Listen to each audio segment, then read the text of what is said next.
샬롬 할렐루야. 창세기 2장 14, 15절입니다. 셋째 강의 이름은 히데케리라. 아스로 동쪽으로 흘렀으며 넷째 강은 유브라데더라.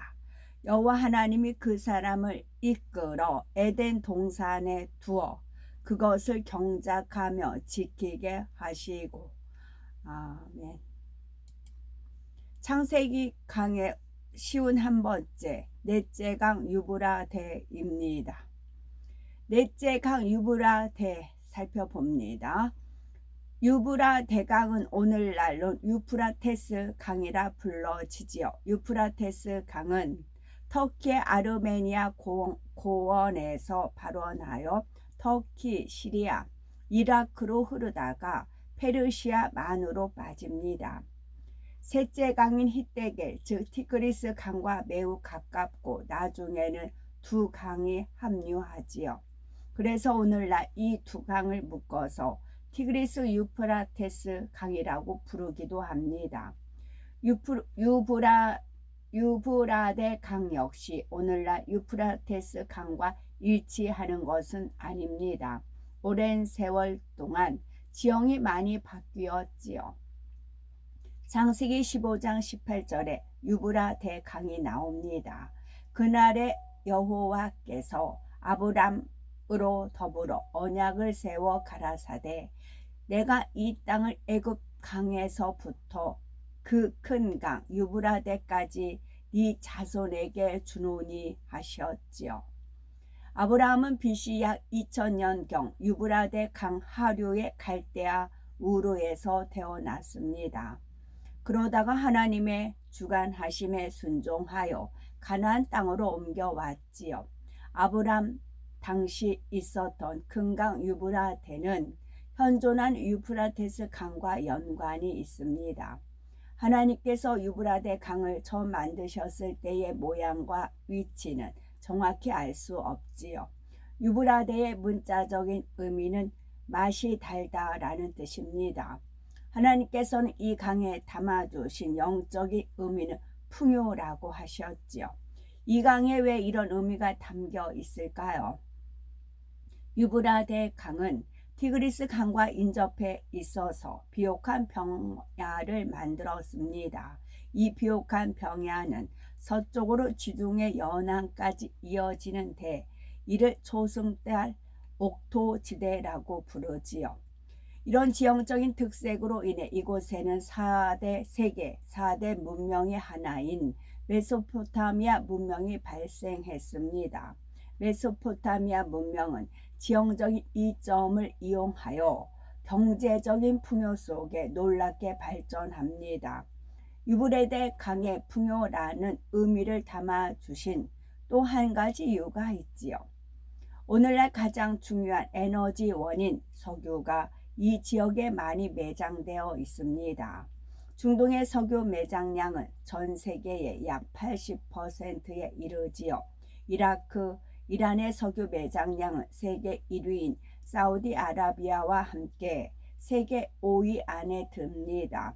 특히 이라크는 지난 자국의 석유 매장량이 이전보다 24% 많다고 밝혔고 1150억 배럴에서 1430억 배럴로 상향 발표를 했던 적이 있습니다.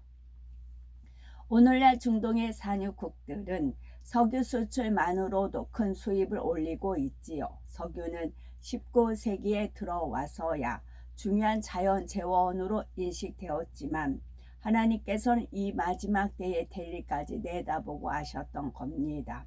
이 모든 것을 고려하여 풍요라는 의미를 이 강의 이름에 담아 주셨지요.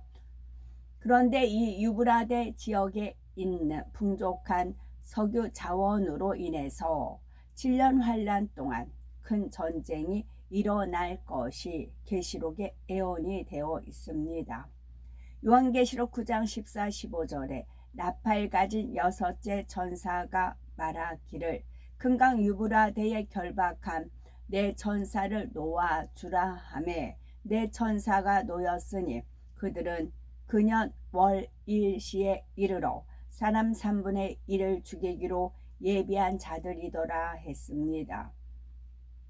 이 말씀이 배경되는 세계 정세의 흐름을 말씀드리면 지금도 세계 정세는 3파전의 양상을 띠는데 그 흐름은 앞으로 더 뚜렷해집니다. 여기서 3파전이란 미국, 중국과 러시아 그리고 유럽연합 EU이지요. 진령 환란이 시작되고 어느 시점이 되면 EU는 중국, 러시아와 손을 잡게 됩니다. 정확히 말하면 중국과 러시아를 EU가 뒤에서 조정하지요. 각 나라는 어떤 대의 명분 때문이 아니라 자국의 이익을 위해서 협력하는 것입니다.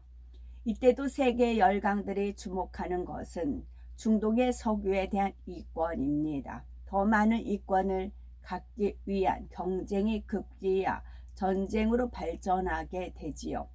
중국과 러시아가 한 팀이 되어 미국과 싸우는 것입니다. 이유는 이 전쟁의 전면에 나서지 않고 중국과 러시아의 뒤편에 있기만 합니다.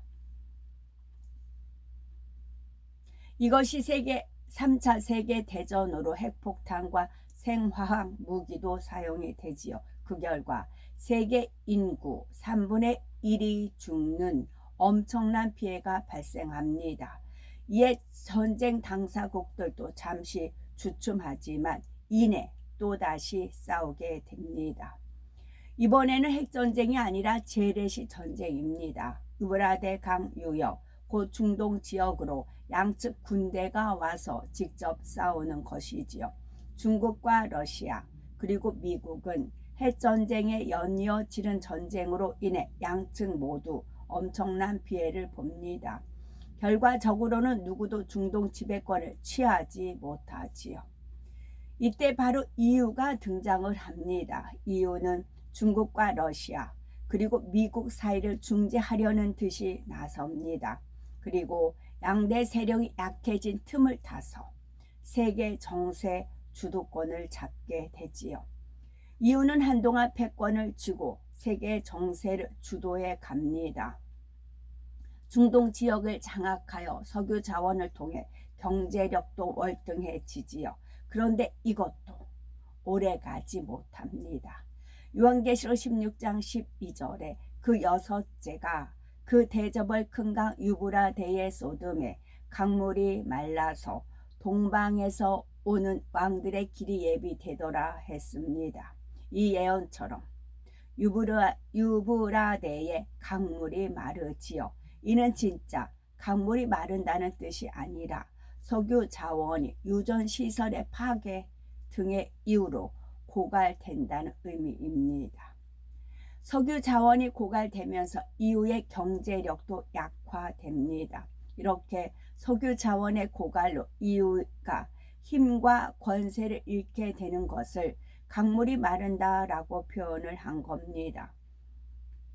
하나님께서는 원래 이 땅에 풍성한 복을 주셨지요. 큰 강이 2개나 인접해 있어서 비옥한 토지가 광활하게 형성되었고 석유 자원도 많이 매장되게 하셨습니다.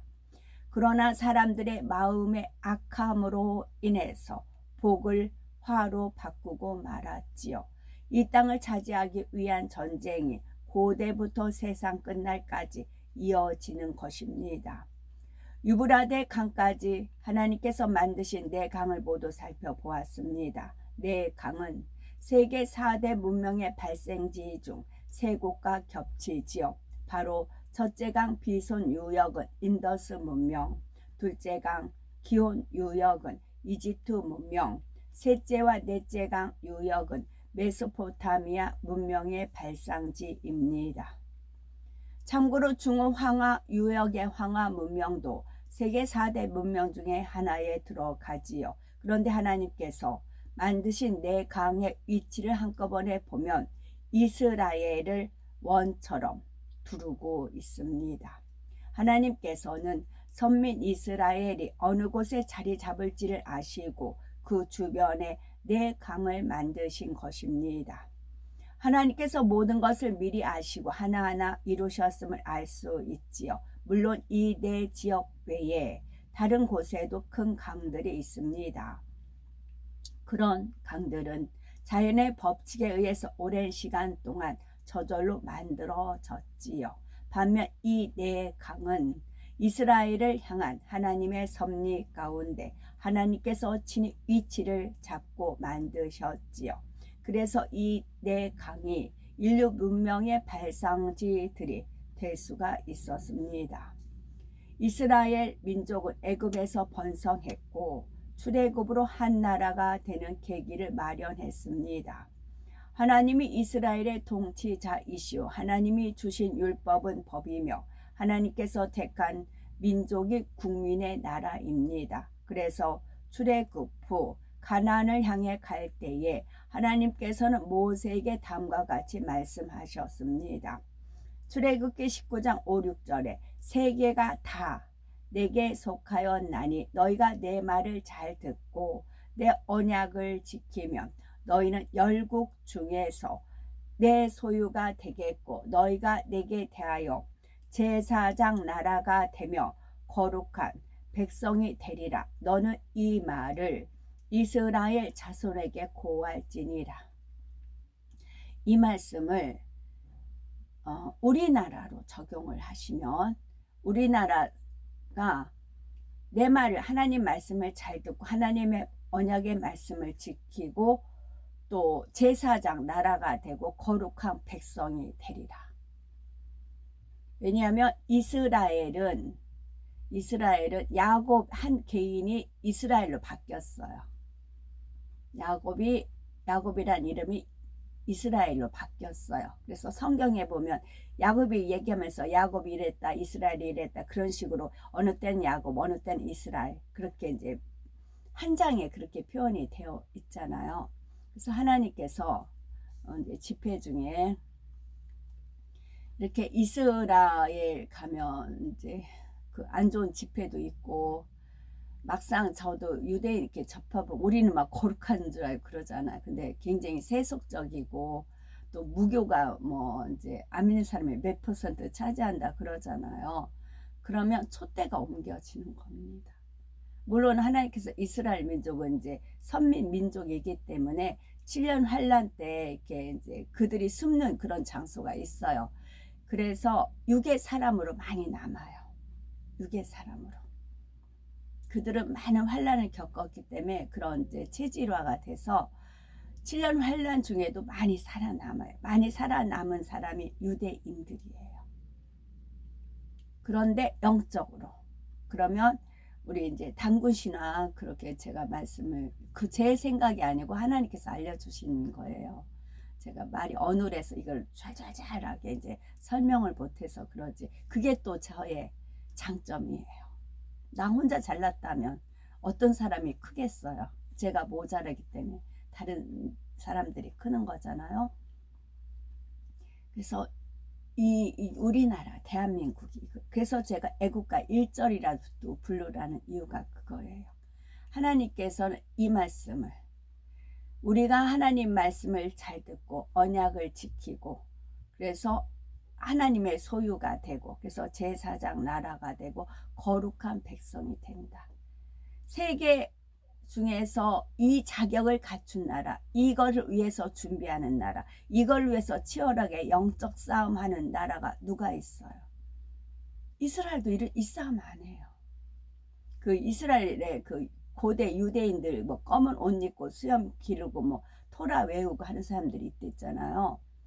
그 사람들 제가 이스라엘 보름 동안 거주할 때 한 사람도 제 눈 안 마주쳐요. 허다못해 버스를 탔을 때 그 유대인 그 검은 옷 입은 사람이 있었어. 제가 그 사람 계속 주시해요. 주시하면은 이게 어떤 거에 끌려서라든 한번 이렇게 뒤돌아 보거든요. 근데 안 봐요. 그리고 그들 회당이 모였을 때 그들 이제 사반 예배인가 그들이 막 이렇게 모여가지고 그 토라 외우고 하는 그 어떻게 하나님에 이끌려서 갔더니 그 호텔이었어요. 그 방이었어요. 같은 호텔에. 그런데 제가 오래 서 있어도요. 거들떠보지도 않아요. 하나같이. 그래서 이런 치열한 싸움을 하는 나라가 우리 세계에서 우리나라 외에는 없어요. 하나님 목표는 이거예요. 대한민국에 대한 하나님의 소명, 하나님의 뜻은 이거예요. 하나님 말씀을 잘 듣고 언약을 지키며 또 제사장 나라가 되며 거룩한 백성이 되는 것. 대한민국에 대한 소명은 이거예요. 그래서 반대 세력이 그만큼 크고요. 그러면은 이제 완전히 이렇게 하나님 알곡을 취하면 그 쭉정이는 뭐예요? 불에 태워요. 불에 태워요. 알곡이 거두면 쭉정이는 불에 태우는 겁니다. 그래서 이 사명에 우리나라는 내가 거룩한 백성이 되리라. 하나님의 백성이 되리라. 자유의지 속에서 선택을 하는 겁니다. 그래서 많은 그 집회 중에서는 하나님께서 알곡을 취하시는 거죠. 어느 세계의 어느 나라가 이렇게 영적으로 치열하게 하나님 말씀을 듣고 하나님 언약을 지키기 위해서 치열하게 싸우는 나라가 있겠느냐 그러셨거든요. 에스겔 38장 12절 선민 이스라엘을 세상 중앙에 거하는 백성 그러면서 아버지 하나님께서 백이민족이다 그러셨어요. 그래서 오늘날 이렇게 이제 천년을 이루는 천년의 이제 리드급을 이제 뭐예요? 제사장 나라를 해서 우리나라가 택함을 받은 거지요. 홍익인간 제사 이화예요. 사람을 이롭게 하고 세상을 이롭게 하는 홍익인간 제사 이화 이념이에요. 우리나라 민족들은. 에스겔 38장 12절에 선민 이스라엘을 세상 중앙에 거하는 백성이라 표현을 하였지요. 하나님께서는 인간 세상에서 하나님 나라의 모델을 세우기 위해 이스라엘을 택하셨습니다.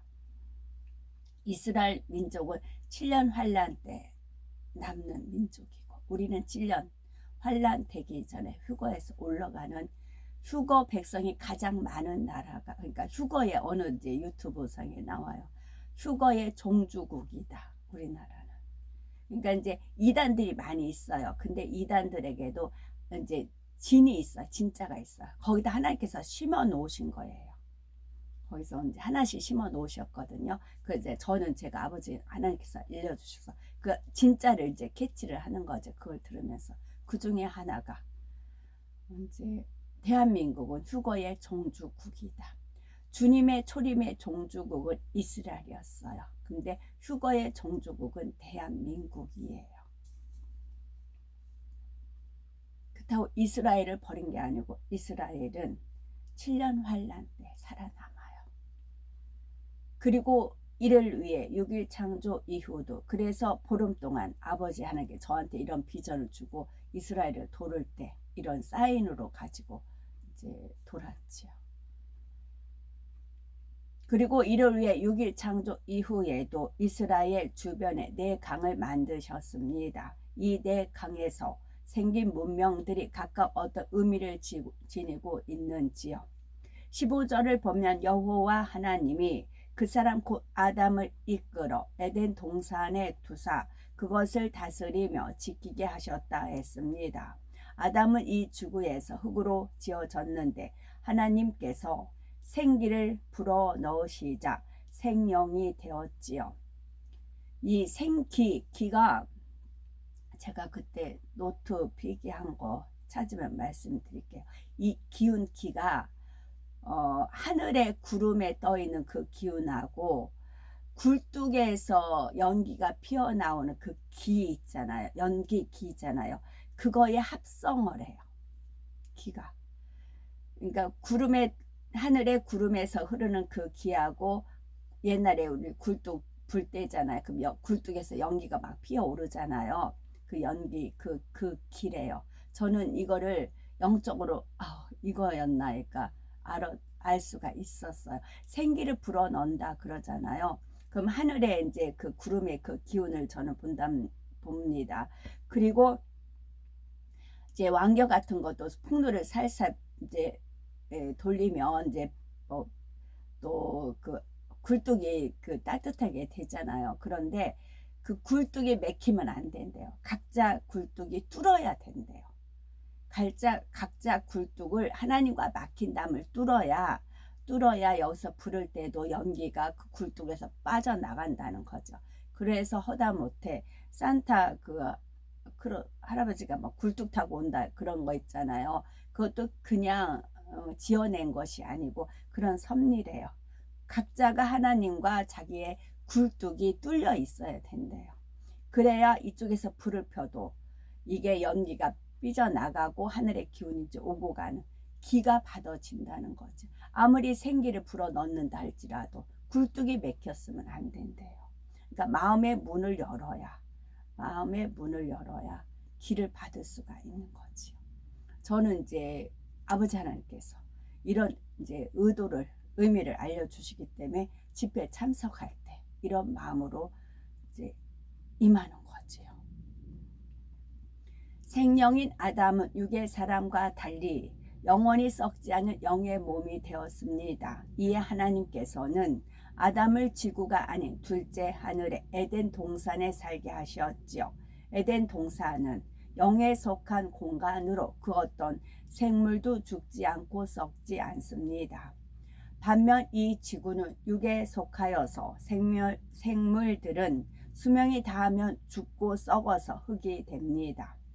따라서 생명인 아담이 살기에 적합한 곳은 지구보다는 에덴 동산이었습니다. 하나님께서는 아담을 지구에서 창조하시고 에덴 동산으로 이끌어 들이셨지요. 그리고 아담이 에덴 동산뿐만 아니라 지구도 다스리고 지키게 하셨습니다. 창세기 1장 28절은 하나님이 그들에게 복을 주시며 그들에게 이르시되 생육하고 번성하여 땅에 충만하라. 땅을 정복하라. 바다의 고기와 공중의 새와 땅에 움직이는 모든 생물을 다스리라 하셨습니다. 여기서 땅은 에덴 동산과 지구를 모두 지칭하지요. 아담은 에덴 동산에 살았지만 지구를 자유롭게 오고 가며 다스렸습니다. 그러니 아담이 가진 권세와 능력과 위엄이 얼마나 대단한지 짐작할 수가 있지요. 옛날 광대한 지역을 정복했던 제국의 황제들이 가졌던 권세를 생각해 보십시오. 그들이 무슨 말을 하든지 그 말은 곧 법이 되어서 그대로 실행이 되었습니다. 한 사람이 살고 죽는 것은 물론이요, 한 도시나 성읍의 운명도 황제의 말 한마디에 의해서 엇갈렸지요. 지구의 일부를 다스리던 왕들에게도 이처럼 큰 권세가 있었던 것입니다. 하물며 아담이 가진 권세는 얼마나 대단했겠습니까? 아담은 지구 전체와 에덴 동산까지 다스리고 지키는 권세를 갖고 있었습니다. 그러나 에덴 동산은 지구와는 비교할 수 없을 만큼 넓은 곳입니다. 그렇다면 아담은 어떻게 이런 권세와 능력을 갖게 되었을까요? 아담이 창조될 당시에 몸은 성인이었지만 뇌세포에는 아무런 지식이 없었습니다. 마치 갓 태어난 어린아이와 같았지요. 어린아이들은 바른 교육을 받으며 성장할 때에 사람다운 사람이 됩니다. 하나님께서 아담을 에덴 동산으로 이끌어 들으신 뒤 그에게 진리의 지식, 곧 영의 지식을 하나하나 가르쳐 주셨습니다. 아버지 하나님뿐만 아니라 성자 하나님과 성령 하나님께서도 아담에게 많은 것을 가르쳐 주셨지요. 특히 신성보다 인성이 더 많으신 성령께서는 아버지 하나님의 마음과 사랑에 대해서 아담에게 자상하게 일러주셨습니다. 아버지 하나님께서 아담에 무엇을 기뻐하시는지, 왜 성령인 아담을 지으셨고 어떻게 지으셨는지도 말씀해 주셨지요. 또 하늘들 중에는 아담이 첫째 하늘과 둘째 하늘의 에덴을 정복하고 다스리며 지배해야 한다는 점과 그 모든 것을 다스리는 방법도 알려주셨습니다. 이 밖에도 아버지 하나님께서 셋째 하늘이나 넷째 하늘에 계시며 찬양을 기뻐하셨다는 사실도 전해주셨죠. 그렇다면 삼위일체 하나님께서는 이때 에덴 동산에 직접 가셨을까요? 개인 교사가 학생을 마주 앉혀놓고 가르치듯이 삼위일체 하나님께서도 에덴 동산에서 아담을 그렇게 가르치셨을까요? 그런 것이 아닙니다.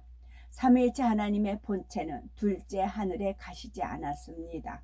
둘째 하늘에는 하나님을 배신하고 대적한 루시퍼와 악한 영들도 있기 때문입니다. 그래서 아버지 하나님께서는 첫째 하늘의 지구에는 종종 오셨지만 둘째 하늘에는 가지 않으셨지요. 그렇다고 생명인 아담이 셋째 하늘이나 넷째 하늘로 갈 수 있는 것도 아닙니다. 그러면 하나님께서는 아담을 어떻게 만나서 가르치셨을까요? 아버지 하나님이 계신 곳과 에덴 동산은 서로 통하는 통로와 문이 있습니다. 아버지 하나님은 이 영계의 통로를 통해 아담과 교통하셨지요. 둘째 하늘에 직접 가지 않으셔도 마치 눈앞에서 마주 대하고 있는 것처럼 아담과 대화하실 수가 있었습니다. 오늘날은 과학기술이 발달하여 멀리 떨어진 사람과 화상 전화도 하고 화상 회의도 하게 되지요. 영의 세계에는 영의 통로를 통해 다른 차원의 공간에 있는 사람이나 사물을 가까이 당겨 볼 수가 있습니다. 삼위일체 하나님께서는 이런 방식으로 에덴 동산에 있는 아담을 친히 가르치셨습니다.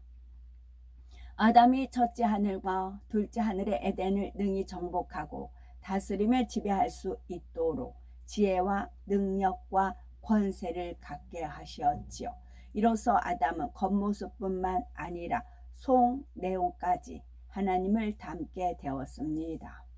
하나님께서 가르쳐 주신 진리의 지식을 100% 활용하는 뛰어난 지혜를 발휘했지요.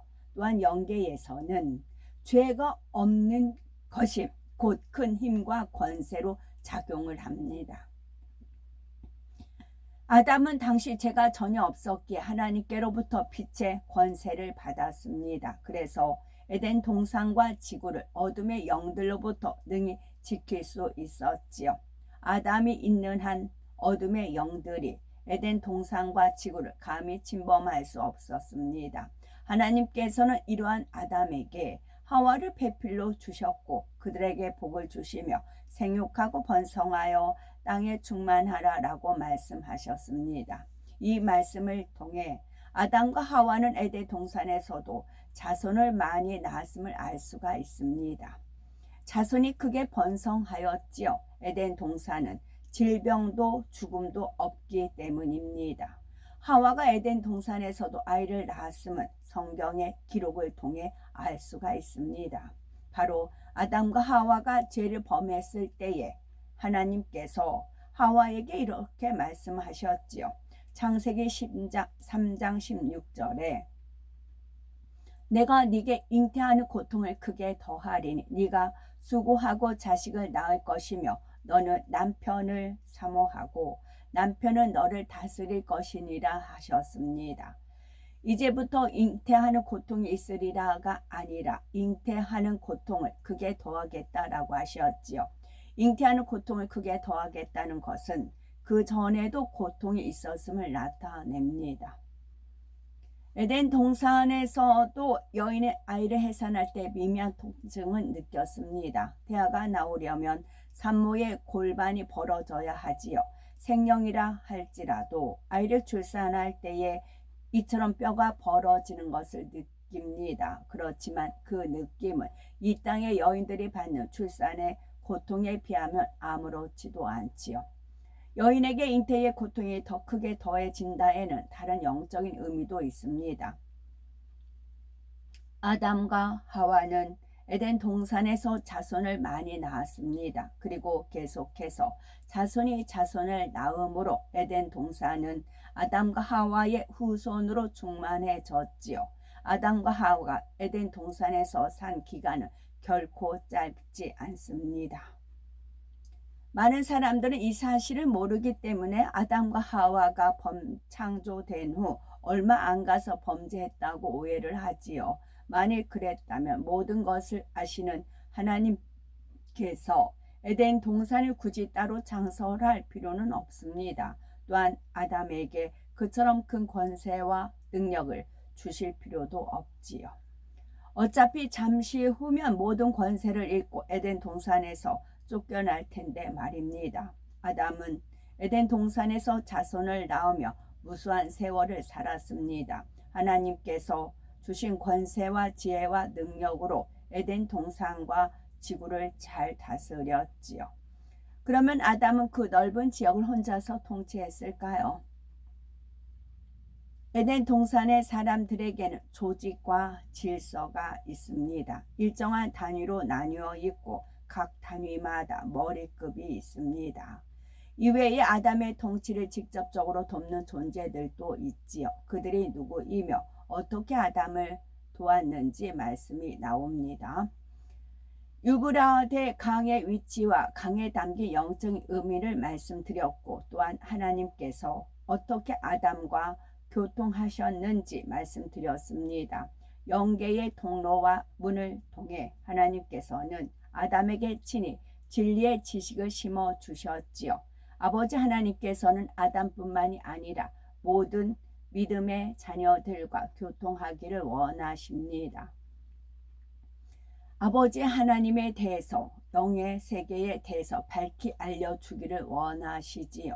야고보서 1장 17절에 각양 좋은 은사와 온전한 선물이 다 위로부터 빛들의 아버지께로서 내려오나니 그는 변함도 없으시고 회전하는 그림자도 없으시니라 말씀하셨습니다.